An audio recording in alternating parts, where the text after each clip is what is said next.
Welcome back, everyone, to another episode of Fake Nerds Watch for Star Trek Strange New Worlds. This is episode 2, Children of the Comet. I'm Brandon C. McClure of the Fake Nerd Podcast. With me, as always, is Cookie from Just a Little Podcast. What is up, my friend? Welcome back to another great show. Another beautiful show that seems to coalesce everything that we love about Star Trek. I'm really warming up. These 2 episodes have been, I think, fantastic. Yes. I said this about Picard about halfway through, but I'm like, I may have a new favorite Star Trek show. Oh, watch out! Not Star Trek, not like all like quote unquote new Trek. So like Deep Space Nine, I think will always be my favorite Star Trek show. Okay. But like, hey man, Strange New Worlds, if it keeps going like this, it's up. Damn, this is gonna be a good show. It's definitely up there. So what did you think about the second episode, Children of the Comet? I love this. It brought back so many like emotions of Star Trek for me, and I loved every bit about it. I think it was exceptionally well done. This show seems like there's nothing going wrong. They hit the right buttons at the right time, and everything flows, and I love it. I'm excited for this. This series doesn't cease to amaze me. Let's say the least. I'm sad that it's only 10 episodes. You and me both. I could watch 22 of this easy. Oh yeah. I bring back the old school days when we got a whole bunch of episodes. I would love that. I mean, to be fair, the reason why it's 10 is because the budget is very big and it shows. These shows look amazing. And this one is no different. I want to say, I love this new design for the Enterprise. Yes. I believe John Eves designed this one. I'm not sure. If not, it's a variation of the one he designed. I really love this look for the Enterprise. I always love. I think I showed you like last week. I've got all these Eagle Moss figures of all the Enterprises, even Jay, but I don't display it. So like I've got my little Constitution class starship right here. That's so cool. She is my favorite design starship in all of Star Trek. And I've liked every variation of it. So I even like the J.J. Abrams Enterprise. I like this Enterprise. Every single time they've kind of like updated the Enterprise, this specific design, the Constitution class, I've always liked it. Sweet. There's something about it that I'm just like, this is perfect. Like, look at this. This is a perfect ship. It really is. And it's like, for me, the second, all right, so for Picard, I'm going to sound kind of mean, but I would skip through the intro. This show, I don't skip through the intro. Not at all. I watch it every single time, and I smile every single time I see that ship just cross the street. I just can't help but smile. Yeah, I love the intro. I love I love that we kind of get back to episodic storytelling, kind of like problem of the week storytelling.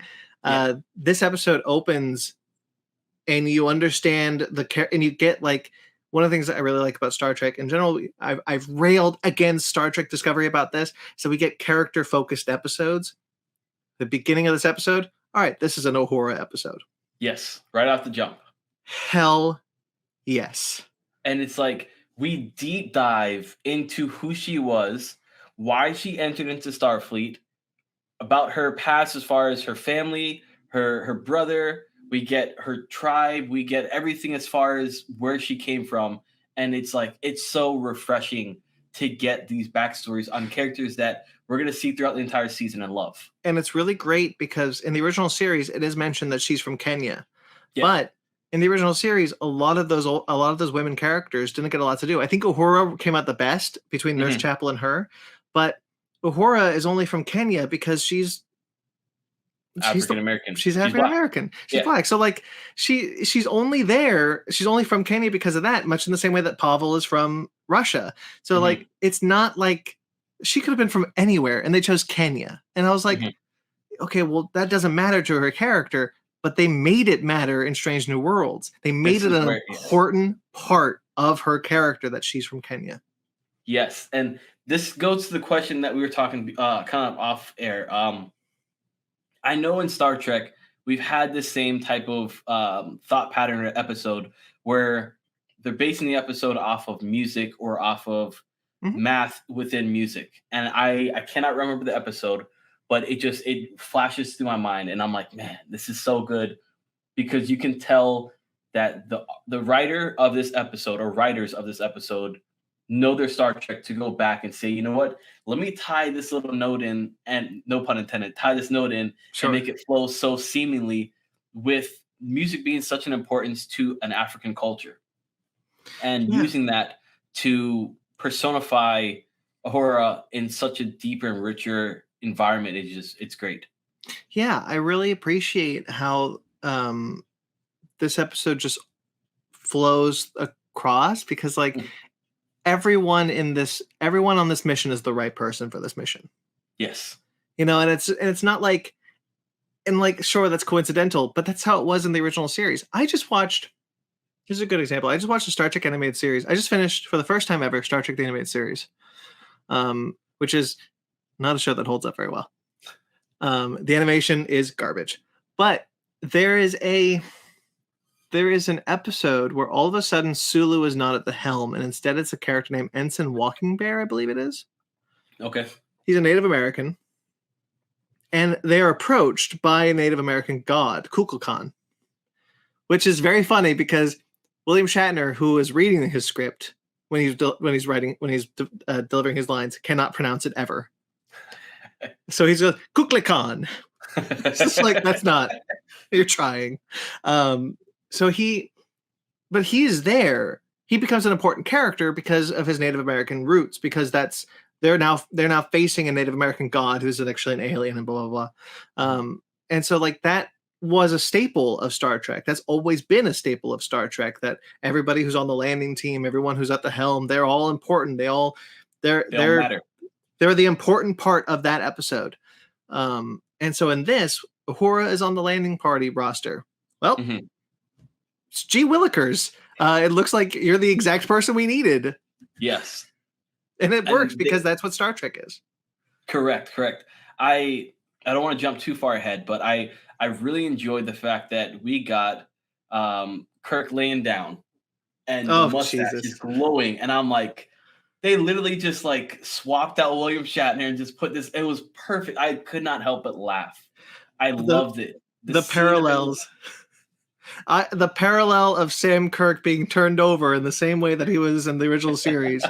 So when great. He was dead. Like what's funny about that is my partner, who's never seen the original series and was only going through Star Trek very kind of casually, was watching it with me, and she's like, oh my god, did they kill him already? I go, not yet. He does die, but this isn't it. Just give him some time.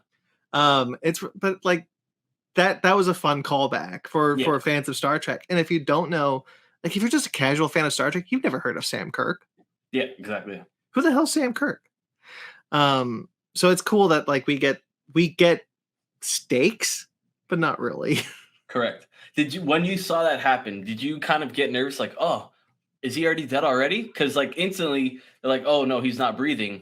Is he actually going to come back? Because they couldn't use the transporter because of the shield on the Comet. Yeah. So they're like, okay, is he? For me, I thought I was like, is this the time where he actually dies like right away on episode 2? But thankfully, no. I didn't think for a minute. He brought up the shields in the comic. It's good. I think the tease is awesome. We get this great dinner party at Captain Pike's we need to talk cabin. About that. But like the at the end of the teaser, they fire torpedoes at the Comet. Shields are up, and they're just like, I don't want to tell me how a comet has shields. Space, the final frontier. Beautiful. Exactly. Beautiful. I love it.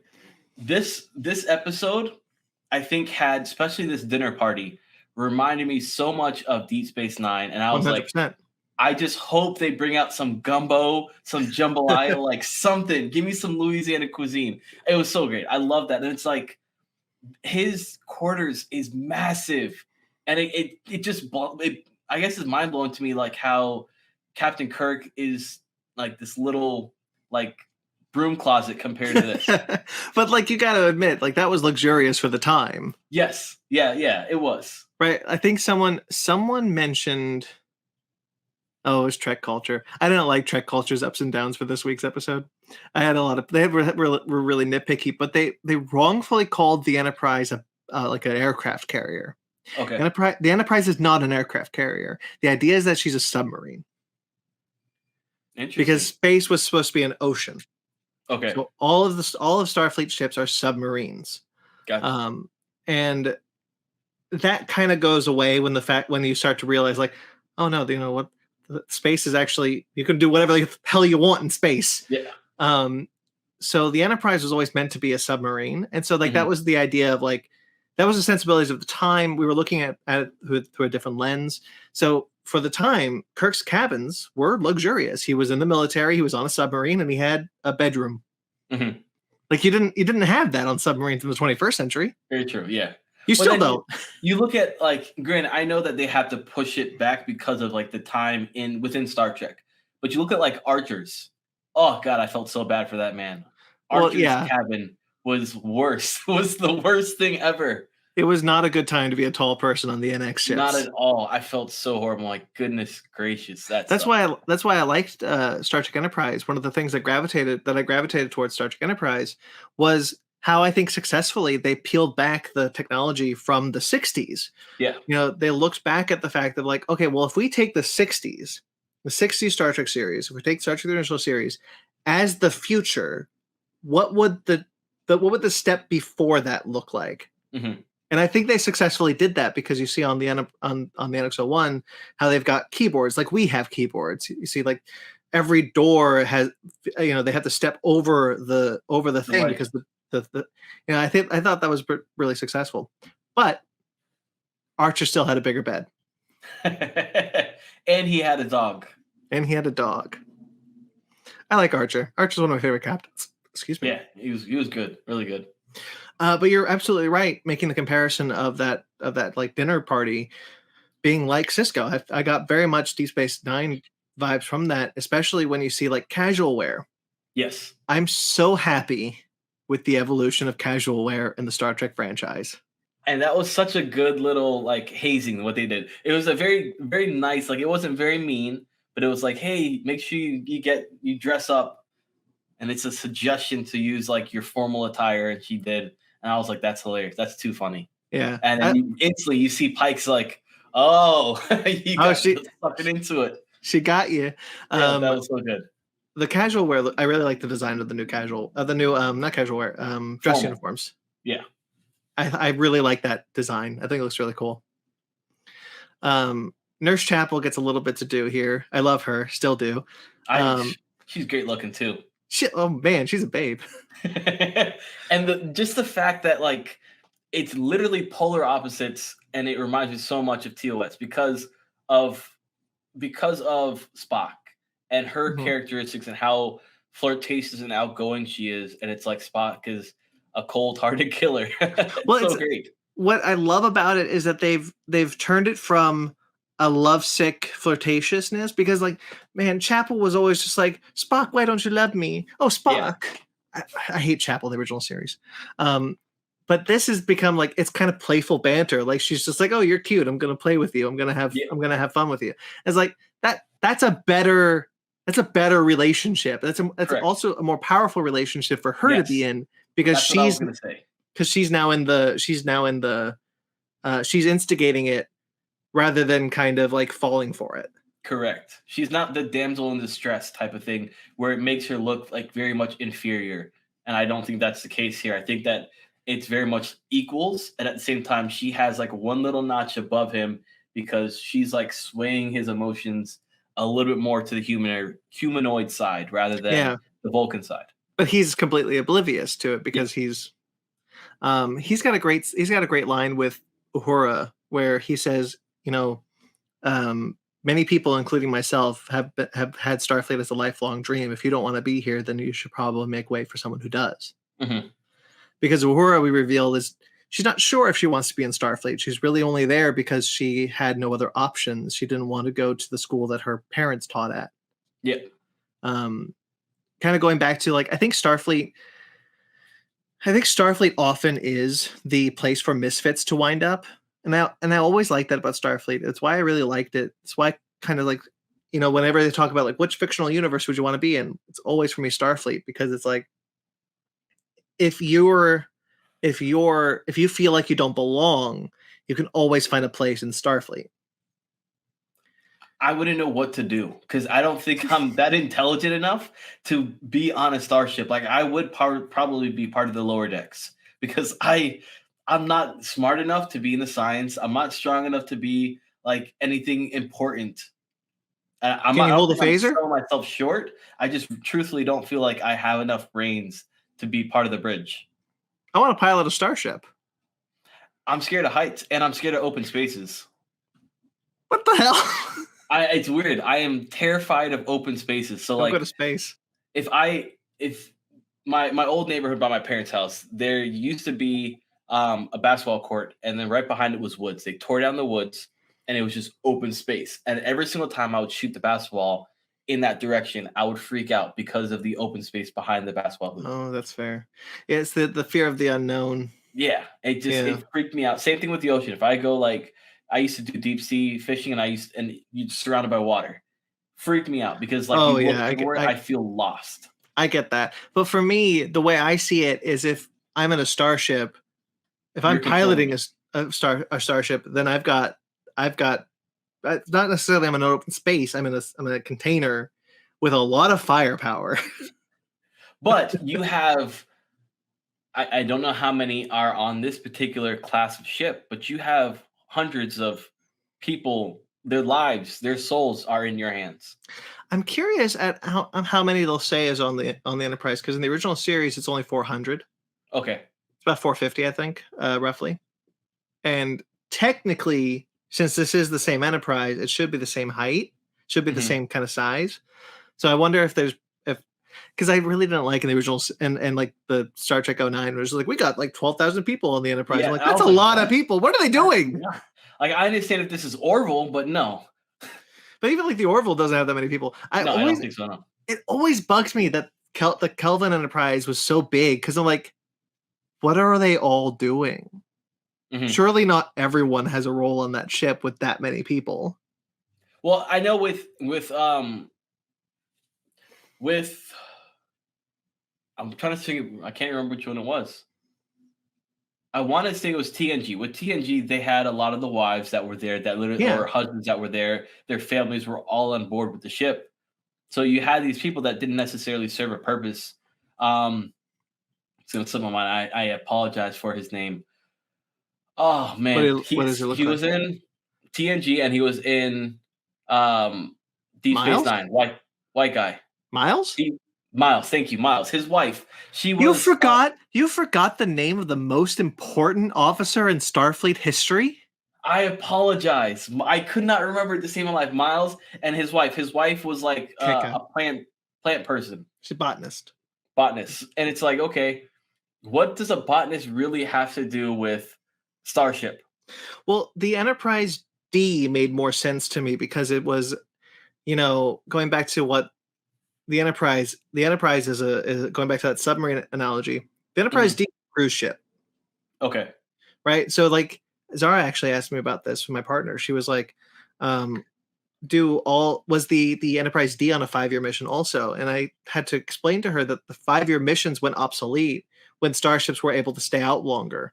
That's Mhm. why the Enterprise D is so much bigger and has families, because deep space exploration was a lot more tenable, and you didn't need to keep coming back every couple of years. You Yeah. could just kind of stay out there indefinitely.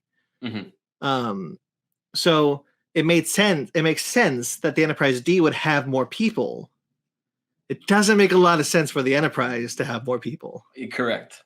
Because again, what are they all doing? Yeah, exactly. They all have Definitely. to have a purpose, or else they're just taking up space. That's actually why I like the Orville. It's such a small ship.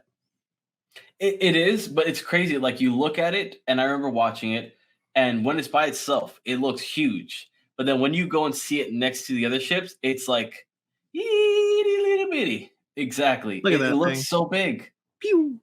Um, did you see the trailer for the new season? By the way, I have not. Is it good? boy, you got to see it. It looks great. I love it. My wife and I watched it religiously. I kind of got into Star Trek because when I was rewatching Deep Space Nine, she would watch it with me, and she's like, "Oh," because she very much likes inclusion of everybody, and she's like, "Oh, there's black people. Oh, that's so great. He's a captain." I'm like, "Yeah, Cisco's the best." Cisco is the best. Cisco He is. rules. But Um, back to this episode. One thing that I really liked, and I know we're only on episode 2, but we have this focal point of Christopher Pike and his flash forward into him being in a wheelchair and his mhm. face like melting, all this stuff. We didn't get that in this episode, which I really liked, but we did get him get almost like an anxiety attack, like a very small one, when he mentioned the 10-year, what's your 10-year goal for Ahura? Yeah, And he like pauses very briefly, and that hesitation of like like a gasp in his ear, like, I'm not gonna be here. So it's not yeah. gonna matter. And you see number one kind of realize that, and she talks about it towards the end. And it was just a very interesting, subtle moment that they hinted at, knowing that he's not gonna be there. Yeah, I really appreciate that as well, because it also leads into him he knows the names of everyone he's going to save. Yeah. And, like, that's keeping him going, right? That's Mhm. like, if I stay on this path, those people aren't going to die because he thinks, probably rightfully so, that if he's not there, they will die. Yeah. And he doesn't and so, like, that's what it goes to the end of the episode when he's like, pull up the names of these Federation people, try to because he's trying to, like, remind himself, like, No, stay the course, stay the course. It's still 10 years away." Interestingly, I guess this show takes place in 2256, not 2259, which is strange. And I know you probably don't really know why, because Discovery season 2, I believe, took place in 2258. Really? Yeah. And this isn't a prequel to Discovery, it's a sequel to Discovery. So it's So weird that they wound the clock back. mhm. So do you think we're gonna get like a little jump in time from here? This is maybe just the beginning part, and halfway in the season we're gonna go and past Discovery. No, I think we're already past Discovery. He already knows, he's already done season 2 of Discovery. He's already back on the ship. I think all they did was I think they just kind of wound the clock back to just give them more time to develop the show. I think they Okay. wanted they didn't want the impending doom of Pike's accident to keep being prevalent. They wanted Mhm. space from it. So, like, Okay. you can do 5 seasons and you're not going to hit that time period. You Gotcha. do you could do 7 seasons and you're not going to hit that time period.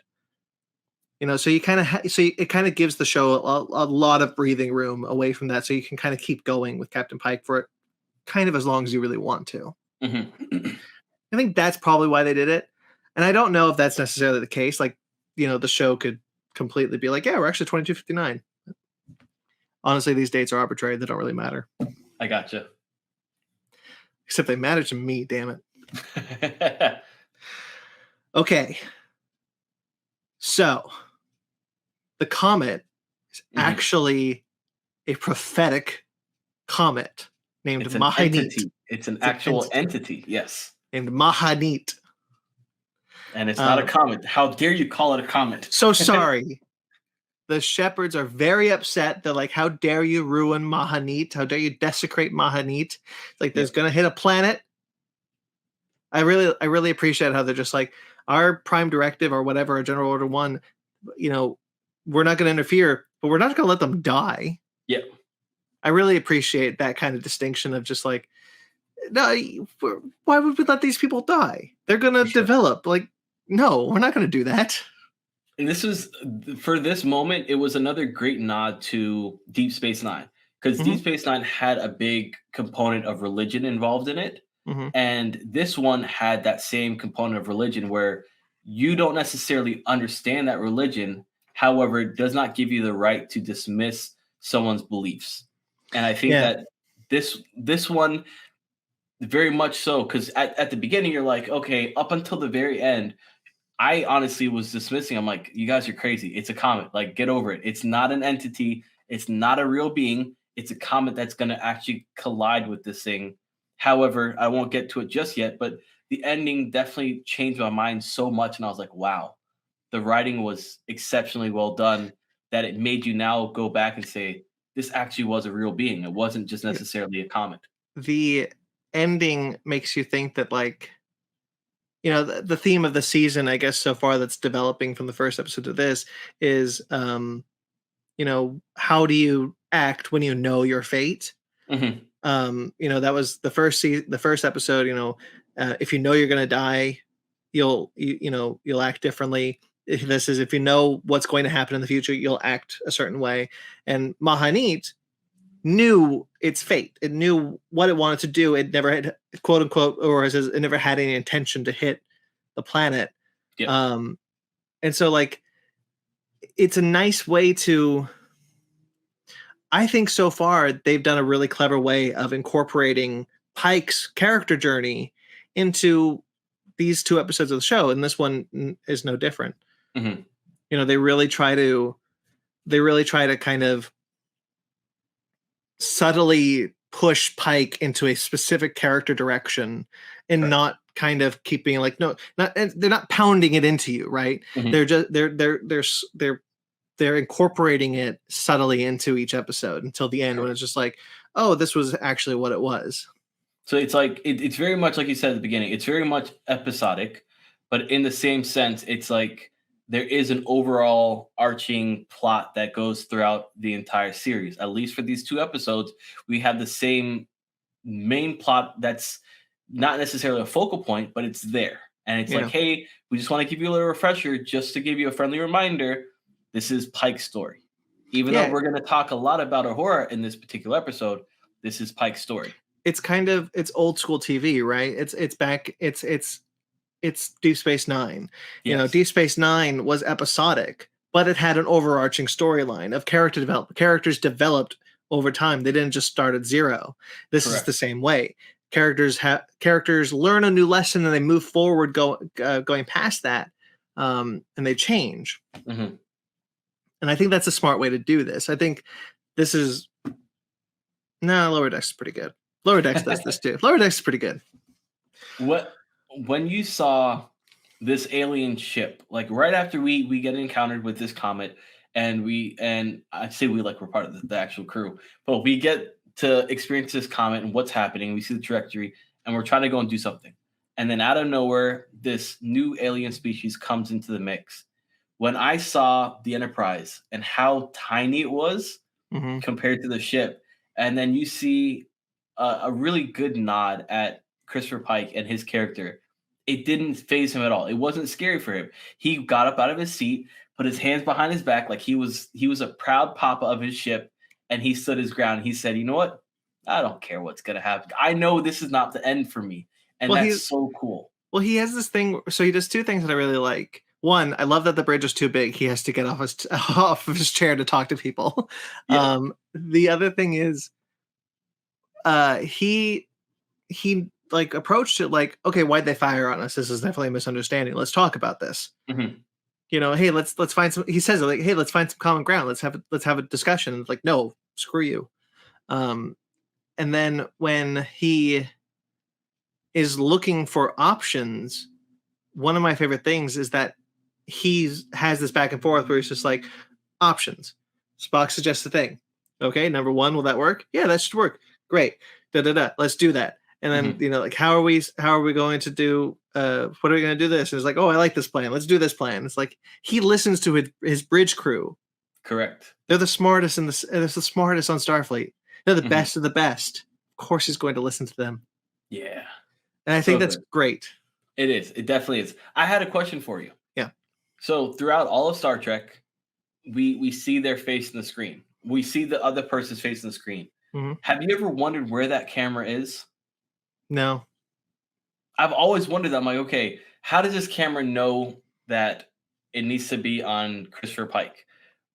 And then not get everybody else inside there. Or when he needs to go and say, like, hey, shut off comms, so don't say anything.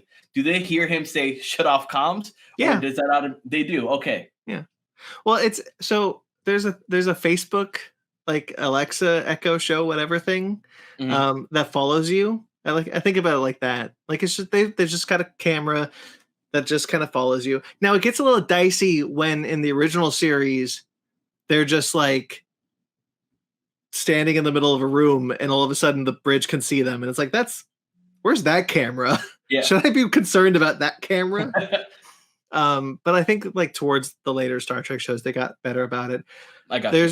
But that's kind of the thing where it's like that goes back to a pet peeve I have about the fact that all of the new Star Trek shows have a glass view screen. I hate that. I still do. I'm trying to get over it. I don't really bring it up too much anymore, but Why I do you really hate hate it? that's Like, a glass what is view it? screen. What is it that you don't like? Well, so classically, Star Trek view screens it's just a wall with like that's a screen on it, and then they like can project it's projected onto the image screen. that they see out. Correct. Yeah, and so like it's just a wall. It just bugs me that there's this giant piece of glass in the front of your ship. Yeah, I can understand that. And like admittedly it's not. So real quickly before Star Trek fans come at me, I know it's not glass, it's transparent aluminum. However, new Star Trek, a lot of the new Star Trek stuff does not treat that view screen as it is transparent aluminum. They treat it like it's glass, and that's also a pet peeve of mine. I wish we kind of had a little more restraint there.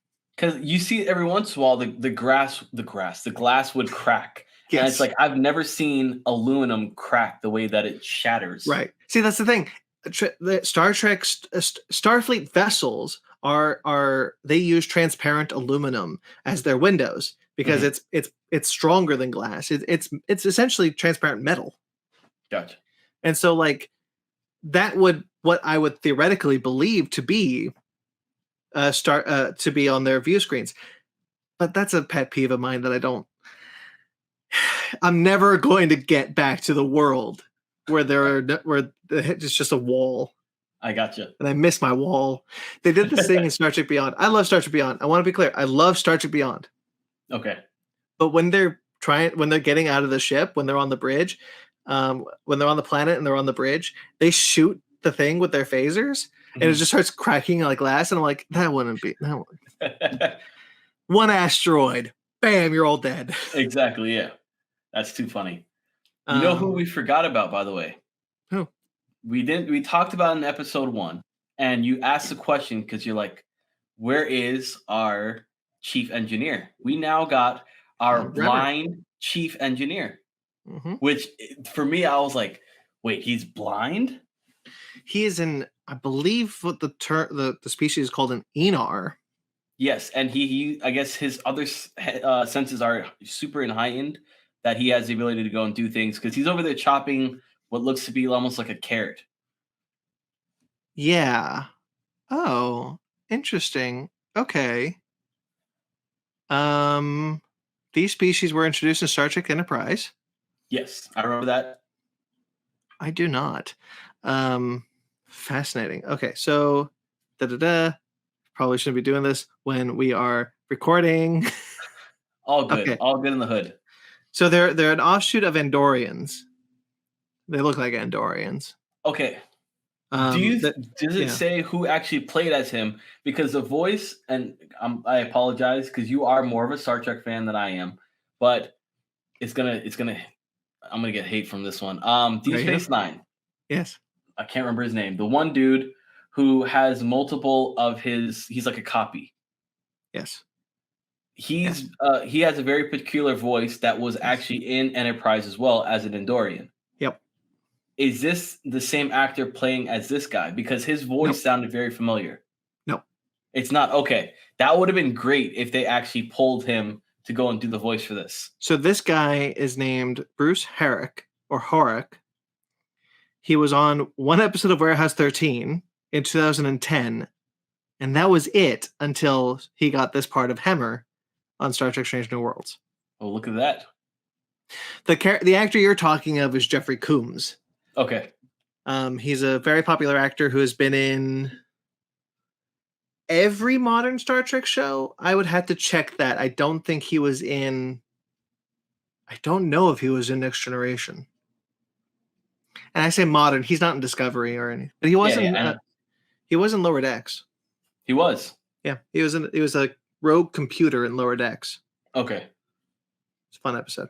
Okay. I was always fascinated the fact that because his voice is very, very noticeable, and this guy had very similar voice. I don't know if he was using that to mimic an Andorian, but No, yeah, he's Shran. Shran is the Andorian you're thinking of as Star Trek Enterprise. okay. He's one of my favorite characters in that show. And he loses his antennae. Yeah. So Yeah. good. They have an Enar chief engineer. We don't really see him in his natural habitat, but he's got a fun thing where it's just like, oh yeah, we could retrofit these torpedoes within the hour as like a generous estimate, considering I'm going to be the one doing it. That was fun. I wonder how they're gonna go and talk about how he gets around if he is in fact blind. What's his sense? He has all these senses. You know, but it's like to be able to, Spock throws a carrot at him and he catches it. I don't know. It just seems so weird the fact that, and I might sound very very biased in it, but it just seems very weird the fact that he's gonna be the chief engineer of a starship, blind. And I'm not saying that people out there who are blind can't do everything else that a normal. Oh God, here we go. Let me shut my mouth now, all right? You want to keep digging?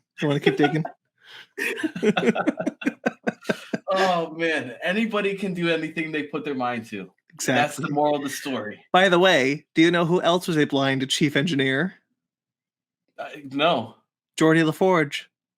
He was not blind. He is completely blind. He had a visor. Just because he had help does not mean he wasn't blind.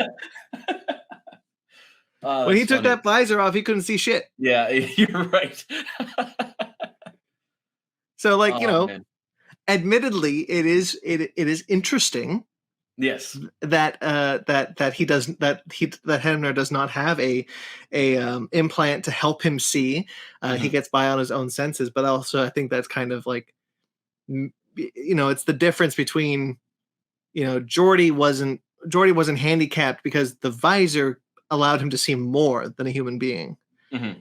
Hemmer can see more than a human being because of his other senses. Gotcha. So it's kind of in the same vein. I want to shout out two things. One is beam phasers. We get beam phasers back. Something so subtle makes you so happy. Look, man, I'm a simple man. I like bubble shields and beam phasers. Bubble shields, so God. and I got beam phasers. Like, I really don't like that Star Trek. The J.J. Abrams Star Trek movies. They kind of kept going with this idea that they're kind of like pulse cannons, where it's just like they're just kind of shooting quick bursts and those are the phasers. And I'm like, that's not phasers though. Phasers are a continuous beam line, beam line, and we got that in this episode, and it was the same sound effect from the original series. And I was like, yes. It was so good, so good. The Star Trek Lower Decks does that too, which is one of the reasons why I like Lower Decks so much. There's another thing that they do in this where I really appreciate how they approach their shields. Mm-hmm. Normally, I'm not crazy about kind of like those tight shields, the ones that are like really tight to the hull. I prefer like the bubbles. Mm-hmm. But I thought it was really pretty how they visualized it in this episode. Like when the torpedo would hit the shield and like ripple through. Mm-hmm.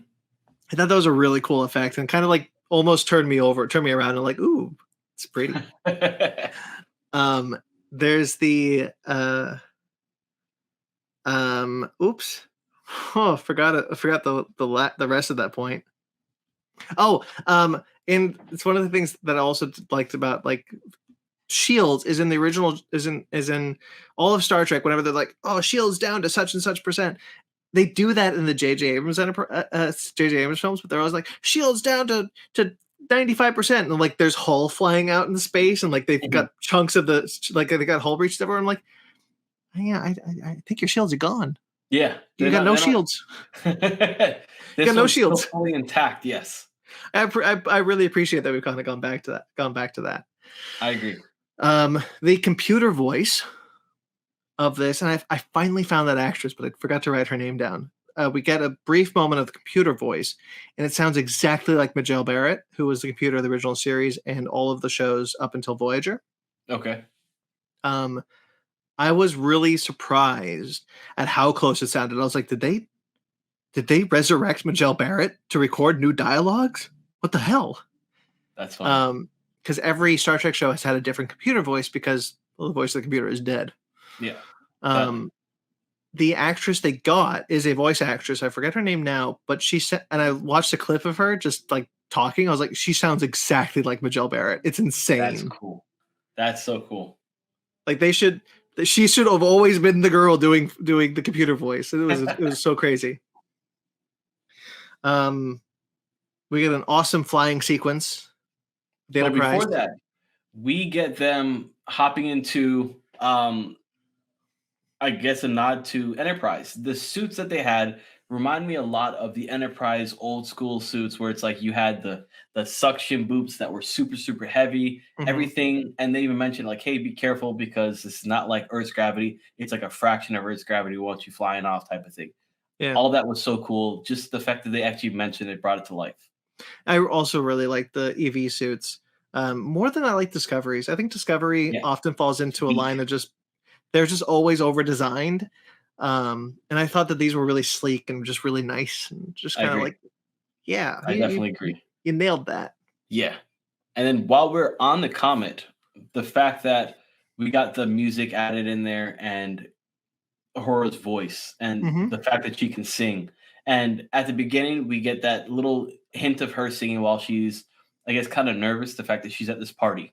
Yeah, she And sings a then, song, Vama Vumba, I believe is the name of the song. which is from I Yeah, guess where she lived. Yeah. yeah. And now we get the same song happening again, and she's humming it. And then we start to hear her sing a little bit more. And I'm like, wow, she actually has a wonderful sounding voice. And Spock does not. Not at all. Complete opposite. um, it's really funny. It's really cool, by the way. Not funny. It's really cool that they got an actress who could sing. Mhm. I, their pronouns are they them. I have to remember that. The actor who plays Uhura, but Uhura Nichelle Nichols was a really good singer and could do it and did it a few times in the original series.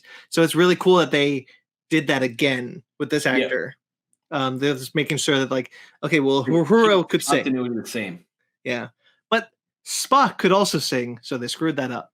But I think that maybe Spock's happened as like a period over time. Oh, whatever. there's there's a fun line I want to bring up though in this when Spock says Vulcans believe that music is the purest form of math, which is why it's so pleasing to the ears. What a Yes. Vulcan thing to say. What a Vulcan thing to say. But at the end, we did get him to laugh, which I thought was priceless. Well, I don't think it was a real laugh. I think he was just making a point. Like, Yeah, he was yeah, just this was trying to be more human because he's trying to learn how to do certain things, like say motivational speeches to kind of give you a pep talk. That shitty was motivational speeches. so he's trying. He's definitely putting his best foot forward. So I like Yeah. that. I really appreciate anyway, going back to the flying sequence, I thought the flying sequence Ortega's has this thing, and I talked to the actor do it, where like she gets into like a fighting stance Mhm.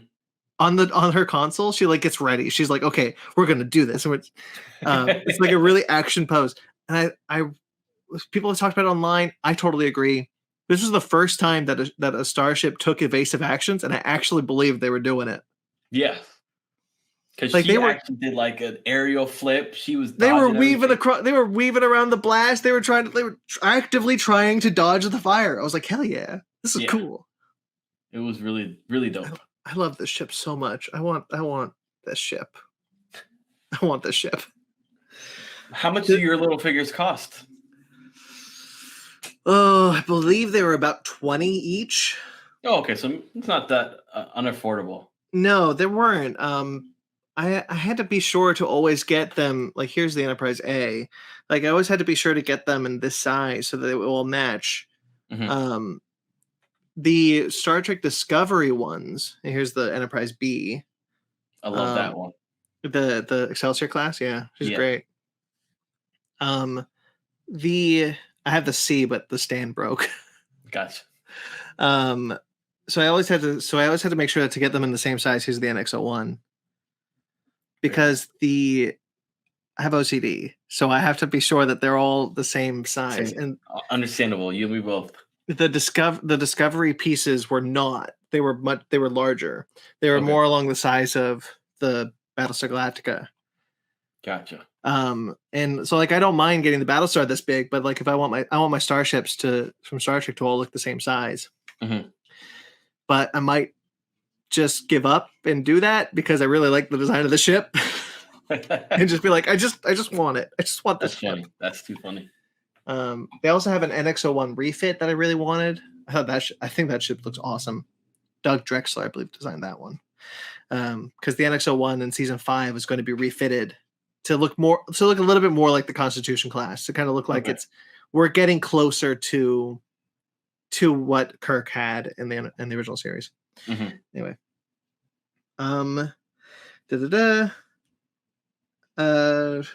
trying to save without. The plan to kind of try and the alien. I really like the alien design real quickly, but the plan that they have is to be like, we're not going to touch Mahanit. Yes. But we are, and you're not going to know it. And the plan was really, really intelligent. The fact that he's like, okay, let's get behind it at first so that they're not going to shoot at their god or whatever, their deity. Yeah. And then eventually we're going to get in front of it to go and use that as a way that we can drop off Spock and he can navigate his way through. Yeah, when they're like, you can fire on us, but the trilithium in our engines is going to blow up your comet anyway. So we surrender. Please help us. So good. I wrote a note here that says, "I hope Sam Kirk becomes useful."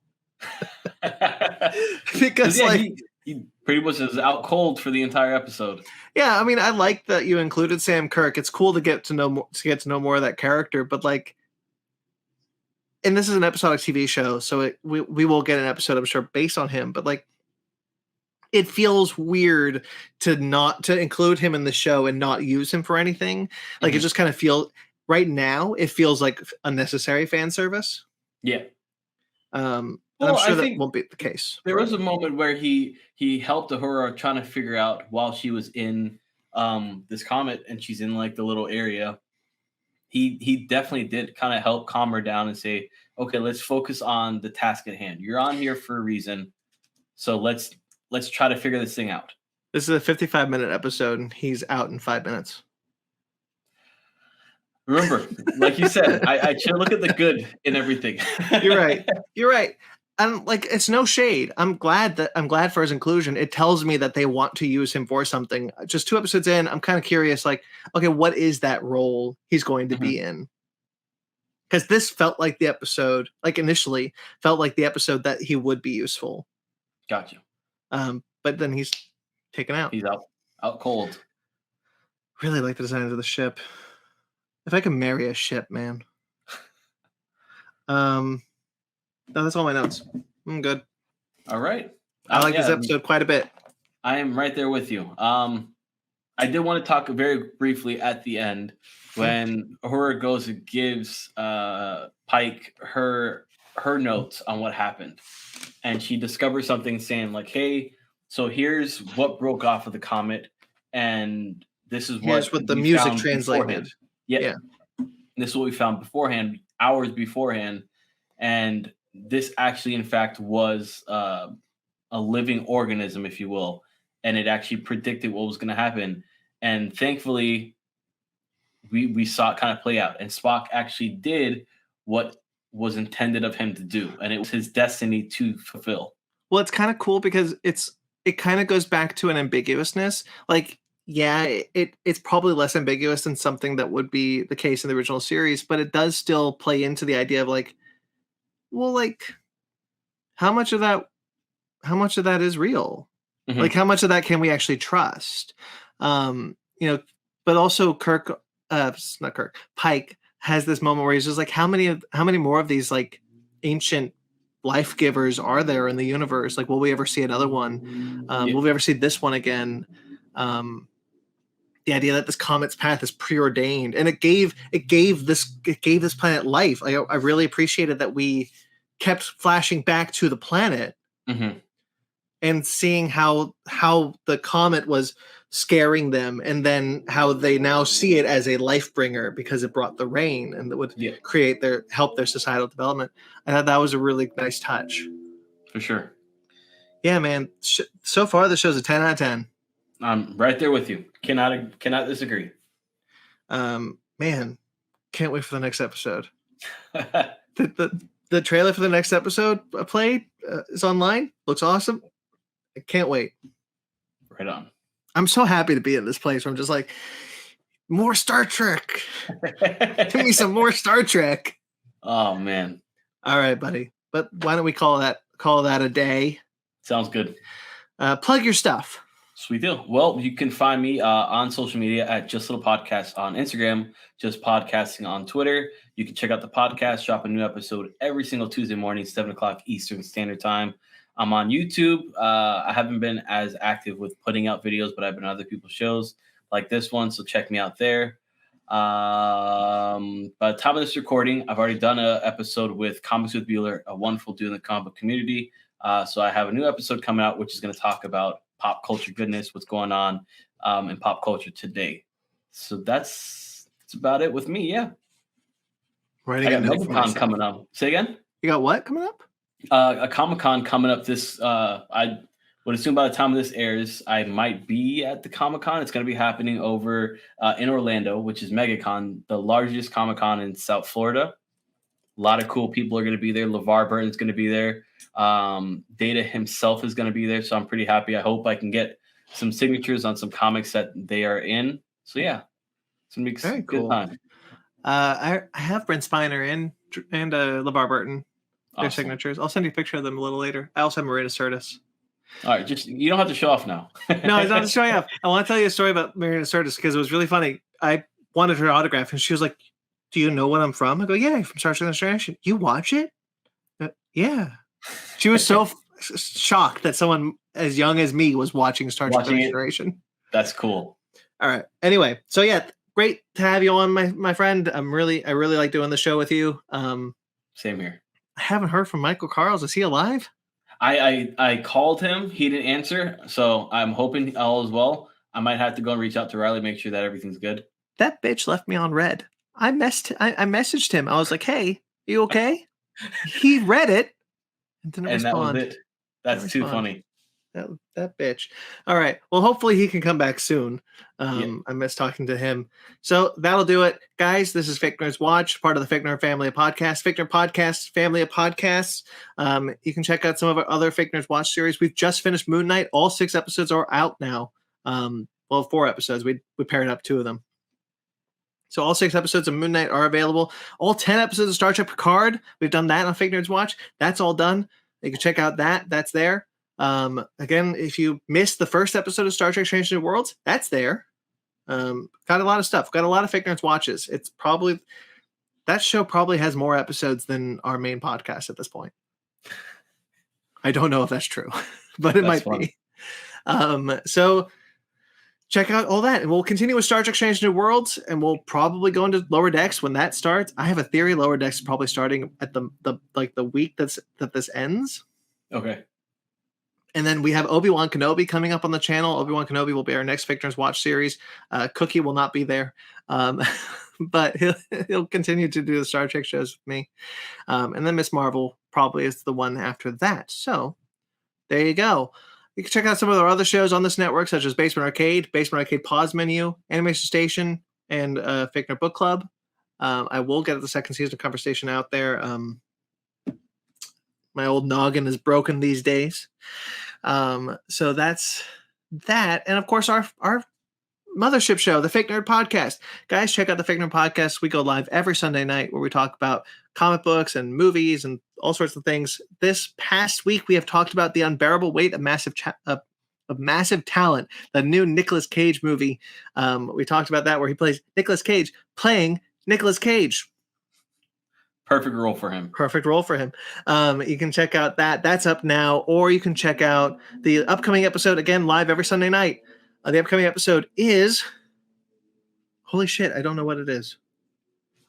Is it Top Gun? No, it can't be Top Gun. It's not... Oh, it's Chip and Dale. Close. Very, very close. Very close. It's Chip and Dale Rescue Rangers, most likely, or could be Men. That comes out at the same time. But it won't be Downton Abbey: A New Age. That I'm seeing on my own. All right, so that's everything. We have a Patreon. We have a TeePublic if you want to support us financially. We have we're on Fake Nerd Podcast on all the social medias. If you want to follow us there, fakenerdpodcast.com for all the links. You can check out all that. The website has a bunch of stuff, including writings from me. I'm at BT McClure on Instagram and Twitter, or you can find me writing on Screen Rant, where I just put up a list about Halo, about Doctor Strange: The Multiverse of Madness, about Elizabeth Olsen. Some cool lists there. I'm doing a Infinity Saga series on Atomic Geekdom. You can find that on atomicgeekdom.com. And I edit the website for kaijuramamedia.com. You can find all those websites. That's that. All right. Until next time you see us, live long and prosper. Live long and prosper.